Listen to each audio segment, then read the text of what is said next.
nga po ng gobyerno ni Bongbong Marcos, kinuha yung 60 billion, dapat yan ay 89.9 billion para daw pondohan yung ibang programa ng administrasyon niya. At sinabi nga ng Korte Suprema nung isang napakahusay na justice dyan, yung hukom natin, si Justice Ami, na hindi mo pwedeng gamitin sa iba ang pera ng PhilHealth. Ito ang wow trending. Wala nang kawala si Marcos Jr. sa Korte Suprema. Hinahanap na ng Supreme Court ang 174 billion na inutang ng Pilipinas sa Korea. Bakit daw kinuha pa ang pera ng PhilHealth para ipangtapal sa project na meron namang budget ang gobyerno galing sa loan? At hindi lang yan, meron na din daw nakalaan na pondo sa GAA, pero bakit umutang pa? Naku po. Dito nga ay nagsalita na ang Supreme Court at isang Associate Justice ng Korte Suprema ang nagtanong tungkol sa pangangailangang ilipat ang excess funds ng Philippine Health Insurance Corporation o PhilHealth sa National Treasury para sa mga proyektong meron ng sapat na pondo. Sa oral arguments noong Martes kung saan tinalakay ang petisyon na humahadlang sa paglilipat ng 89.9 billion PhilHealth funds sa National Treasury, tahasang binanggit ni Justice Ami Lazaro Javier ang usapin. Isang katotohanan na kinuha ang pera, bilyon, sa katunayan 89 bilyon, bagamat kaunti ang pinigilan ng gobyerno ng Korte Suprema, kaya't iyon ang katotohanan na bilyong-bilyong peso ang kinuha nila mula sa reserve funds ng PhilHealth. Idinagdag pa niya na ginamit ang pera sa mga proyektong hindi pa nasisimulan. Naku po, ngunit na-finance na ng maraming beses para sa pagtatayo ng tulay na hindi pa naman nagsisimula at na-finance na ng maraming beses, at isang right of way na mayroon na ngang pondo ng bilyon at maintenance ng mga kalsada na mayroon ng pondong bilyon sa ilalim ng GAA. Grabe! Ang tinutukoy ni Lazaro Javier ay ang Temporary Restraining Order, TRO, na inilabas ng Korte Suprema noong Oktubre na pumipigil sa pagpatuloy na paglilipat ng PhilHealth Funds sa National Treasury. Partikular niyang binanggit ang PGN Island Bridge Project na ayon sa kanya ay ganap ng pinunduhan ng Export-Import Bank of Korea sa halagang 174 billion. Dito nga ay hindi napigilan ng mga netizen na maglabas ng kanilang sama ng loob, at ito ang kanilang komento: OMG, di pa nagawa ang tulay, kinuha na ang pera multiple times. Oh my God! Hermes, sa kabahay na pang-sampu na yan na Fords sa mga politiko. OMG, ang grabe. Tas ang Pinas, baon ang utang, tas puro China ang utang din pala sa China para matakpan ang grabe na korupsyon. Kawawang Pilipino, nagbabayad ng PhilHealth pero ibinulsa ng mga magnanakaw sa Kongreso, Senado at Administrasyon. Masakit pero yan ang katotohanan, harap-harapang pangungurakot. Mga buhaya, maghanda kayo once maupong presidente na si Vice President Sara Duterte, kulungan ang bagsak ng lahat ng mga magnanakaw sa gobyerno. Samahan ho kayo habang kayo'y natatraffic, at ang ating title ngayon ay Malversation ng PhilHealth Funds.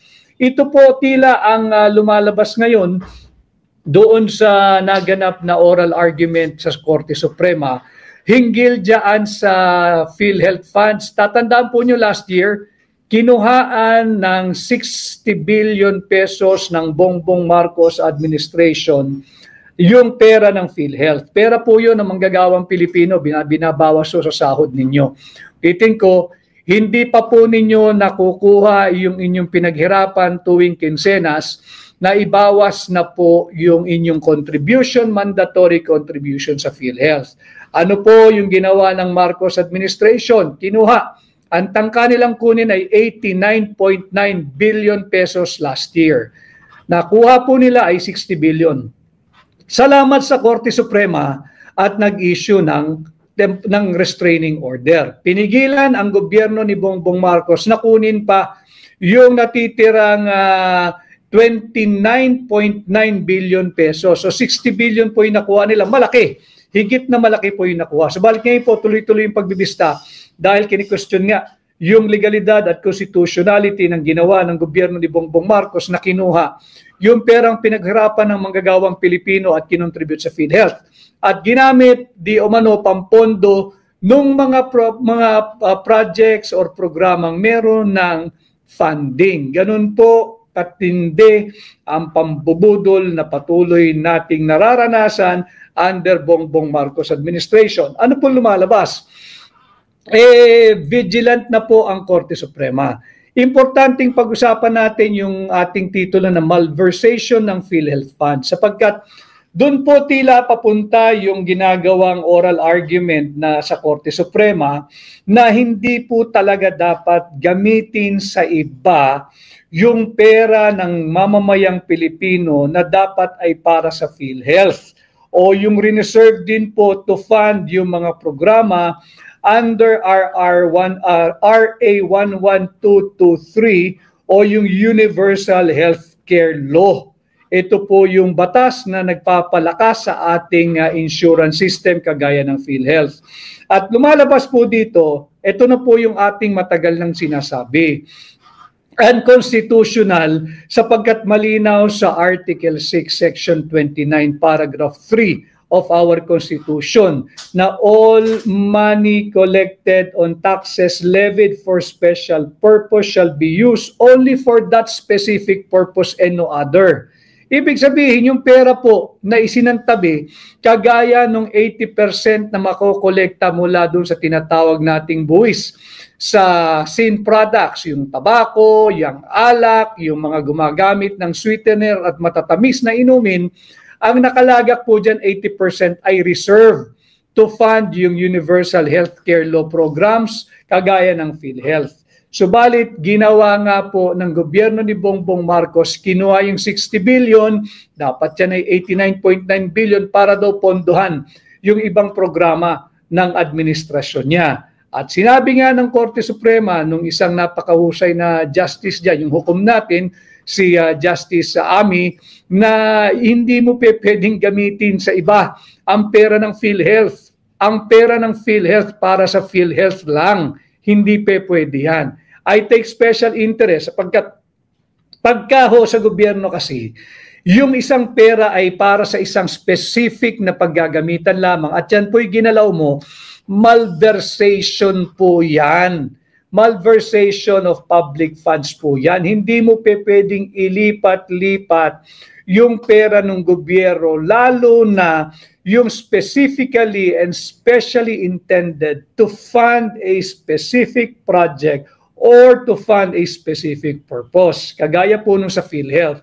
Kaya yan din po yung ating argumento dito sa kasong inihain natin sa Korte Suprema questioning the legality and the constitutionality of the illegal, unlawful, immoral, unconstitutional, and criminal 2025 national budget. Dahil ziniro po nila ang PhilHealth ngayong taon. Wala pong binigay na pondo ang Marcos administration sa PhilHealth ngayong taon.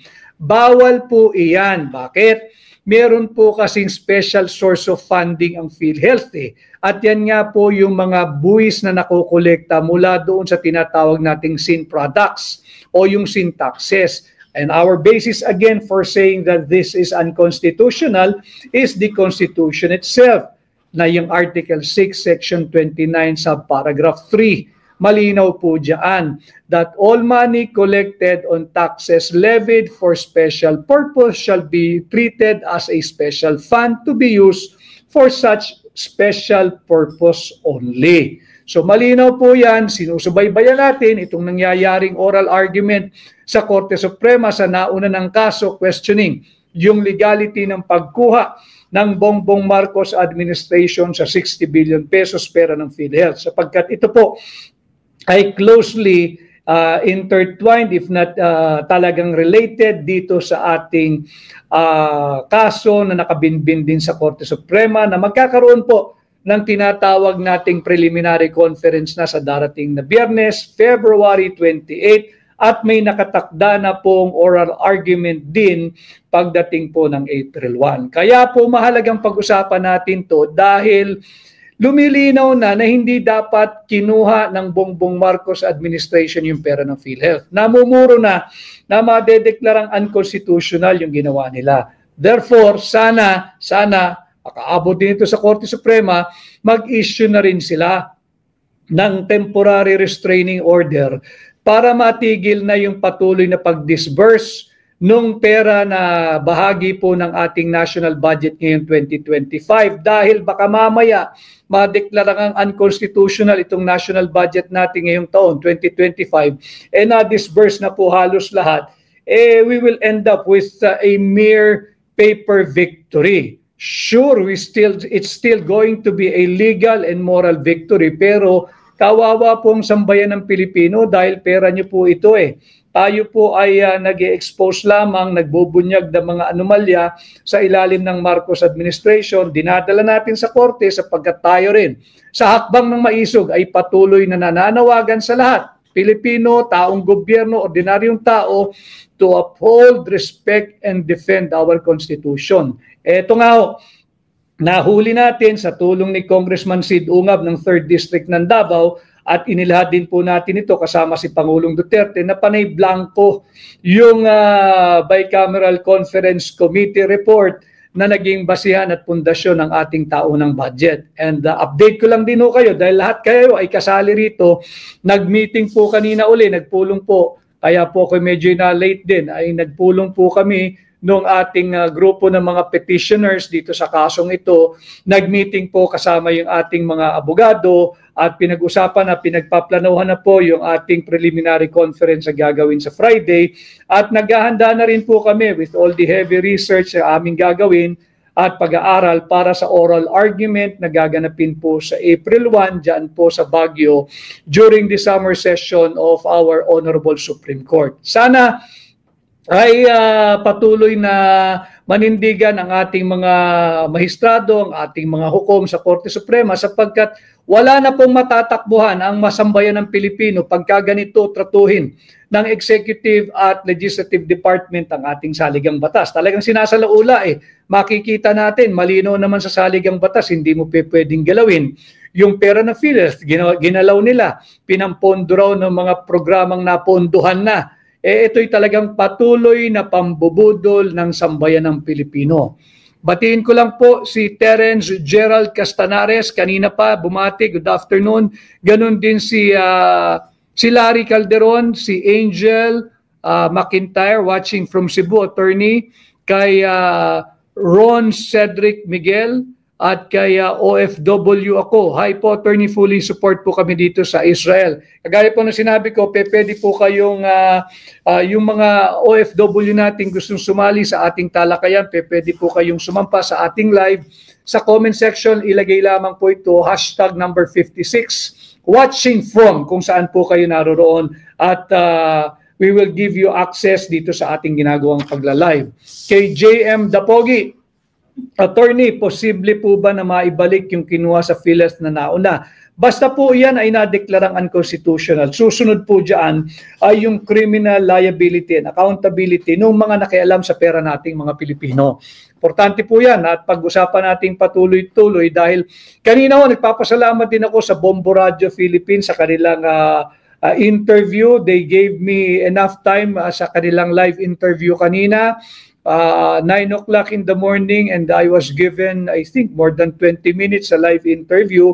At yung isa pong magandang naitanong sa akin doon, paano raw po natin lalabanan ang inflation pag tayo ay senador na? Sabi ko sa kanila, ang inflation dito sa ating bansa sa Pilipinas will only get worse before the next administration can make it better. Anong ibig sabihin nun? Hanggat sa pamumuno ni Bongbong Marcos, hindi po bubuti ang inflation. Bakit? Yung inflation po nagsisimula kung paano natin gamitin yung ating taunang budget.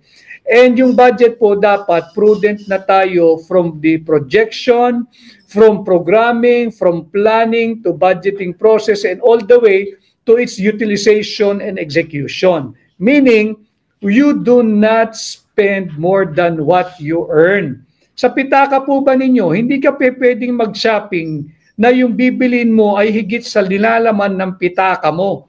Hindi ka pwedeng mag-grocery na yung pera mo ay kakaunti kaysa doon sa halaga ng bibilin mo. Ang nangyayari po, sa ilalim ng administrasyon ni Bongbong Marcos, we keep on spending more than what we have. Hindi po pwede yun. Hindi po yung sustainable. Kulang po tayo, deficit po lagi ang national government. At pag kulang ang buwis, para mapunan, mangungutang na naman ang Pilipinas. At yung utang na yan, magising po tayo, hindi po si Bongbong Marcos at ang kanyang administrasyon ang magbabayad niyan. Ang magbabayad po niyan tayong mga Pilipino. Kaya ginigising ko ang inyong isipan, puso't damdamin para marinig po ang inyong tinig. Makialam kayo, pera niyo po ito. When we speak of national budget, pera niyo po ito. Now, paano dapat labanan ang inflation? Magsimula ang gobyerno sa sarili niya. Magsimula ang gobyerno sa kanyang sariling budgeting process. Dapat meron tayong fiscal discipline. Dapat matuto tayong mamaluktot pag maiksi ang kumot. Yun po yung ibig sabihin ng fiscal discipline. Dapat po marunong tayo ng austerity program or austerity measure should be put in place. Yung pagtitipid. Paano tayo magtipid? Tigilan nyo na po yang walang katuturan ninyong AKAP at AYIX, yang korupsyon ninyo dyan sa ating national budget na itinatago ninyo sa mga flood control programs. Yan po yung ibig sabihin ng fiscal discipline at austerity measure at yung tinatawag nating belt tightening. Maghigpit po tayo ng sinturon. Hindi po yan ang tugon. Meron po lumabas na balita na bibili ng missiles ang Pilipinas at kung ano pang gamit militar o pandigma. Hindi po bababa ang presyo ng bigas kung meron tayong missiles. Hindi po bababa ang presyo ng bigas kung meron tayong bagong barkong pandigma, kung meron tayong submarine. Aanhin mo ang submarine kung gutom ang mga sundalo mo. Aanhin mo ang submarine kung gutom ang mga marino mo. Aanhin mo ang submarine kung yung pamilya ng yung mga sundalo gutom. At na-diskurso ko po sa inyo, pati yung estado ng ating public education system. Gutom na po ang kabataang Pilipino, ginagawa pang mangmang. Hindi po natin kailangan ng mga makabagong gamit pandigma at ang gamit militar. Kinakailangan po muna natin tugunan yung inflation, yung kagutuman, yung kahirapan, yung criminality at yung paglaganap muli ng illegal na droga. Ito po ang dapat nating tugunan. Ito po yung dapat nating pinag-uusapan. Kaya yung PhilHealth funds sa pinakailaman, malversation po iyan. Dahil hindi po dapat ginagalaw yung mga perang nakolekta base sa mga taxes on special purpose because they should be treated as a special fund to be used and to be utilized only for such specific and special purpose only. Yan, malinaw po yan sa ating saligang batas. Kaya Mers Brillano, hello Senator Attorney Vic, good evening, watching from Taiwan. Kay Maraya J. Wahabs Rubio, watching from Bacolod. At kay Wilson Kaadan, watching from Abu Dhabi. Ready na po tayo magpasampa, magsabi lang po kayo. Again, maglagay lang po sa comment section natin, hashtag 56 watching from, and we will give you access para po marinig din po natin, maging mas interactive. At ito talaga ang programa ng mga ordinaryong Pilipino. Kaya Eileen Samson Seniza, Attorney Vic, nakakainis ang makita ang mga surveys na wala ang name niyo po. Sinasadya po nila yan. Dahil natatakot sila na sa tulong ninyo tayo mapunta sa Senado dahil tayo ang magbubulgar lahat ng katiwalian nila. Huwag po kayo masiraan ng loob. Ang tunay na survey ay sa May 12, 2025. At kayo po ang tunay na sentimiento ng sambayan ng Pilipino. Kasama ko ang hakbang ng maisog sa ating kampanyang ito. Kasama ko at kabahagi tayo sa Team Suka. Nakita naman natin kung paano minamaliit ng Bongbong Marcos ang mga higit na kararaming Pilipino. At minamaliit po niya yung mga minsay na utusang bumili ng suka. Kayo po yun. masang Pilipino at hindi lang yung masa. Alam mo ninyo, kapag kami nag-uusap-usap, siguro sa ating lipunan, malaki na, napakalaki na 3% lang siguro ng populasyon ng Pilipinas ang hindi na utusang bumili ng suka. 97% of our population, minsan sa buhay niya, ay nautusan ng kanyang ina or ama bumili ng suka. At wala pong nakakahiya doon.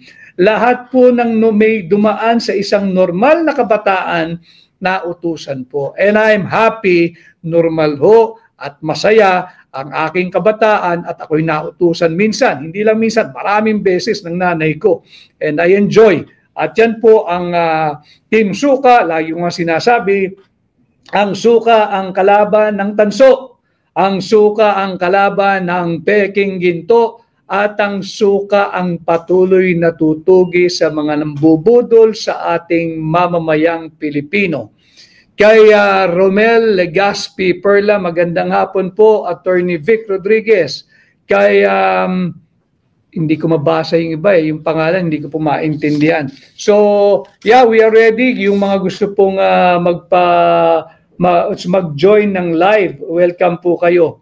Kay Balitang Hopya Mani Popcorn, idiomatic expression lang daw po yan, nautusang bumili ng suka. Idiotmatic po siguro, automatic na idiot, kung sino man ang nagsasabi niyan.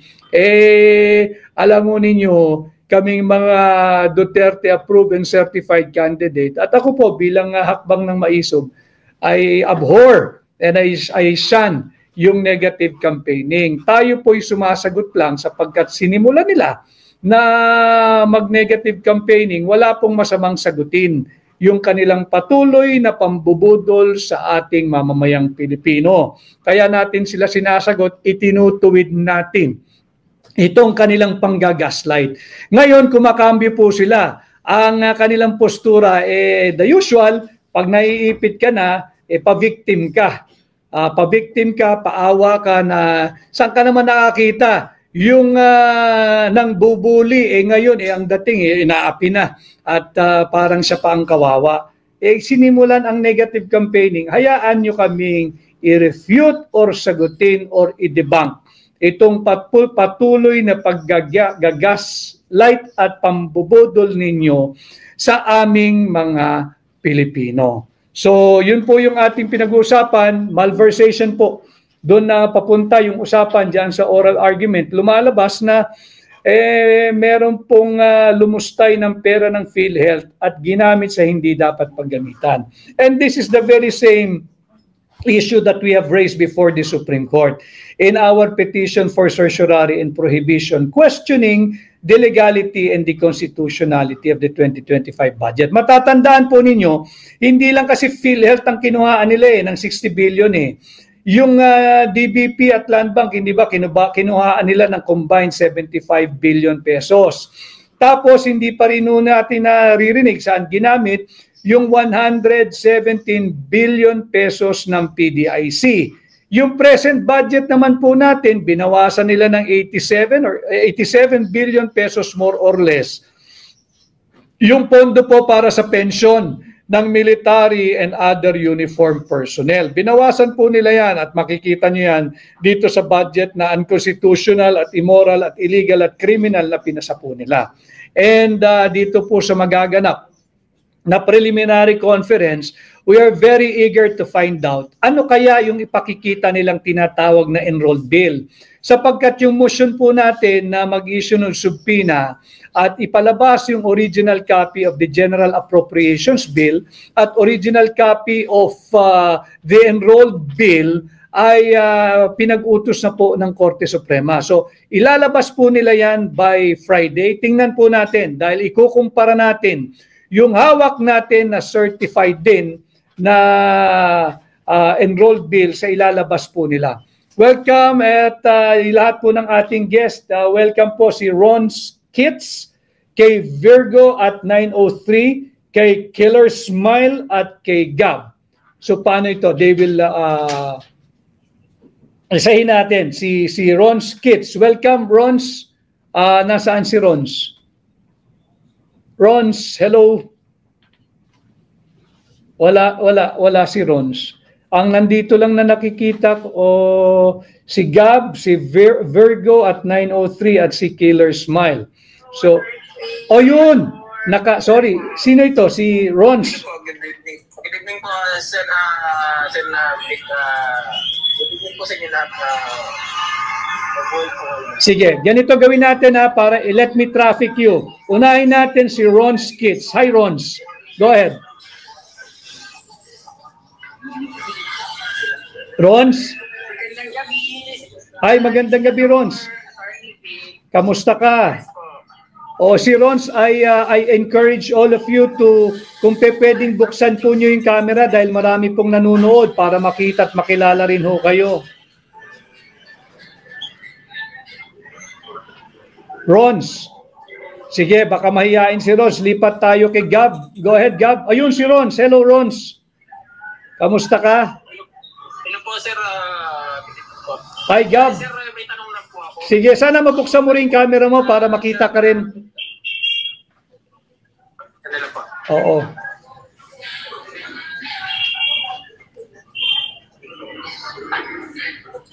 Hi, Gab. Sir Vic, may tanong lang po ako about po doon sa nasampan niyo pong kaso sa BICAM report po. Ano po ang naging action po ng Supreme Court po? Meron nakatakdang hearing, yung preliminary conference, Gab, ngayong Friday. At pinadadala sila nung original copy ng enrolled bill at nung original copy ng General Appropriations Bill. Maganda yon dahil mabibigyan din yung ating mga abogado ng pagkakataong masuri kung ano yung may papakita nilang enrolled bill. Dahil after naman ng hearing na yan, tayo po ay muling magla-live at magbibigay ako sa inyo ng update on what transpired sa Korte Suprema ngayong darating na Friday. But thank you, Gab, for your interest dito sa kasong ito. Makikita natin na hindi lamang yung mga academician, yung nandoon sa yung matatalino, yung mga nagmamarunong, kundi tayong mga ordinaryong Pilipino ay invested at interesado dito sa usaping budget. Thank you, Gab, ha. Taga saan ka, Gab? Saang lugar ka, Gab? Cavite po ako, sir. Taga Cavite si Gab. Salamat. Okay, we'll go. Thank you, Gab, ha. Salamat, Gab, sa iyong pagsali. Gano'n naman, lipat tayo kay Ron, si Virgo at 903. Kayo po yung next. Si Ron Skits. Hi, Ron. Magandang gabi, Oo. Hello, ano yung iyong komento o yung kung may tanong ka o komento? Nakikinig sa iyo ang sambayan ng Pilipino. Pakisabi lang ang iyong pangalan. Senator, hindi po tandang. Yes. Si Ron Kevidal po ito, Senador. Actually, hindi naman po comment. Nais ko lang po magpasalamat sa inyo kasi patuloy niyo po ipinapaalam sa mamamayang Pilipino ang karapat-dapat nilang malaman kung nagpunong zero budget ng PhilHealth at saka po yung sa blankong BICAM report. Yan po yung nais kong ipagpasalamat sa iyo kasi malaking tulong po na nalalaman ng mamamayang Pilipino yung mga bagay na kamalian ginagawa ng gobyerno. Salamat po, Senador. Maraming salamat, Ron. Ginagawa ko lang ang aking ambag sa nation building at pinipilit ko lamang iangat ang antas ng pampublikong diskurso sa mga usaping panlipunan na mahalaga. At ito'y bahagi ng aking pagiging Pilipino, abogado at maisog. At maraming salamat din sa iyong pakikibahagi sa napaka-importanting usaping panlipunan na dapat lahat ng Pilipino ay kasali. Thank you, Ron. Thank you, Gab. I'll move to Virgo at 903. Yes, Virgo, how are you? Nakamute ka, Virgo. Hello po. Good afternoon po, Sir Senator. Good afternoon. Evening na yata. Good evening. Opo. Good afternoon po rito sa UAE po. Hello. Oo. OFW po kasi ako. Yes. Itatanong ko lang po, Senator, Paano po kung safe po ba kung ang botohan ay by online? I want to ask lang po kasi nagda-doubt po kasi kami baka instead na yung boto namin kasi straight PDP malagyan ng ibang pangalan or something pag online po. Alam ho ninyo, wala akong... Kasi yun po yung... Virgo, alam mo yung concern mo, concern ko rin at concern din ng maraming Pilipino. Safe ba? Hindi ko natitiyak, Virgo eh. But just the same, huwag tayong masiraan ng loob, gampanan ninyo yung inyong constitutional duty bilang mamamayang Pilipino. Bumoto kayo ng kung sino ang nais ninyo na maglingkod ngayong darating na midterm election. Bumoto pa rin kayo. Ang solusyon natin sa sinasabing baka magkadayaan o magkakaroon ng dayaan, dapat higit na maraming Pilipino ang lumabas at bumoto. At sa tingin ko, pag nangyari yan, no amount of cheating can alter or change the result of the election. Nararamdaman ko kung saan man kami umiikot na talagang matindi ang rejection sa nagaganap ngayon na patuloy na pambubudol sa ating Pilipino. So Virgo, to be safe, yayain mo yung ating mga overseas Filipino workers dyan sa UAE. Yayain mo yung mga Filipino migrants dyan. Huwag tayong masira ng loob. Go out and vote on May 12, 2025. Tuloy-tuloy lang tayo at pagsikapan nating panalunin ang buong Team Suka o yung Duterte approved and certified senatorial candidates. Huwag po kayong maglala, Senator, kasi most of the Filipino people naman po dito sa UAE, vote straight po sila ng PDP. Lahat po ng OFW dito, sir. Maraming salamat. At hindi lang ho tayo matatapos sa botohan ha. Pagkatapos bumoto, bantayan ninyo